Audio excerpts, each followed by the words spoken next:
नमस्कार मंडळी, आज आपण पाहूयात कोल्हापूर पद्धतीने मटणाची रेसिपी।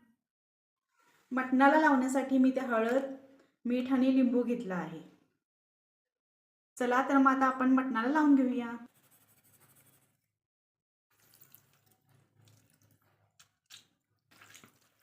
मटणाला हे असं छान सोळून घ्यायचं आहे आणि 10 मिनिटांसाठी तरी बाजूला ठेवूया। आपण आता वाटणाचं साहित्य पाहूयात। मी इथे मुठभर कोथिंबीर घेतली आहे, खडा मसाला घेतला आहे, त्याच्यामध्ये सगळ्या प्रकारचा मसाला आहे, दालचिनी, जिरे, लवंग, मिरी आणि ते सुकं खोबरं घेतलं आहे, भाजलेला कांदा घेतला आहे, 2 चमचे तीळ घेतले आहेत आणि आलं लसूण पेस्ट घेतला आहे। 3 चमचे मोठे तेल टाकते आहे मी। आता मी ह्याच्यामध्ये एक मोठा चमचा आलं लसूण पेस्ट घालते।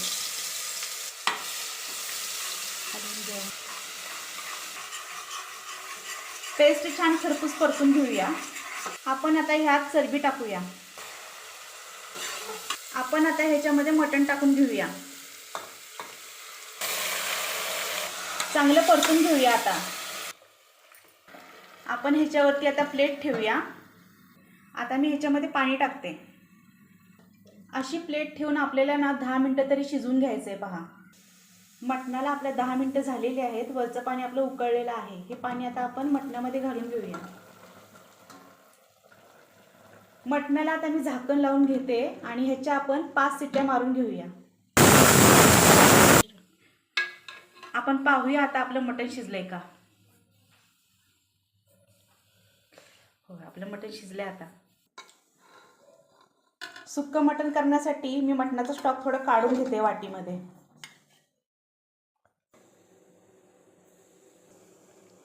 सुक्कं मटण मी साईडला काढून घेते आहे। आता आपण सुक्या मटणाची तयारी करूया। चला, कढईमध्ये तेल तापलंय आपलं। ते 1 चमचा आलं लसूण पेस्ट घालते। हे लाल कोल्हापुरी तिखट आहे, मीठ आहे, मटण मसाला घेतलाय फोडणी। आपण आता हे वाटण घालूया। मसाला आपला छान परतून घ्यायचा आहे तेल सुटेपर्यंत। मटणाचा स्टॉक घालूया। आता मटण घालूया शिजलेलं। छान परतून घेऊया आपण। मटणाचं सुक्कं पहा आपलं रेडी आहे। आता कोथिंबीर घालूया वरून। आपण आता रश्श्याची तयारी करूया। ह्याच्यामध्ये 1 पळी तेल घालते मी। तेलामध्ये आता तमालपत्र घालते। आता मी आलं लसूण पेस्ट घालते। छान पेस्ट छान परतून घेऊया। फोडणीमध्ये आता आपण लाल कोल्हापुरी तिखट, मीठ आणि मटण मसाला घालूया। छान असं हलवून घ्यायचंय। पहा, फोडणीमध्ये वाटण घालूया। मस्तपैकी मिक्स करून घेऊया।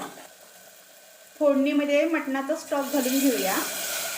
रश्श्याला उकळी येईपर्यंत मस्तपैकी आपण शिजवून घेऊया। रश्श्याला आता छान उकळी आलेली आहे। पहा, रस्सा आपला रेडी आहे।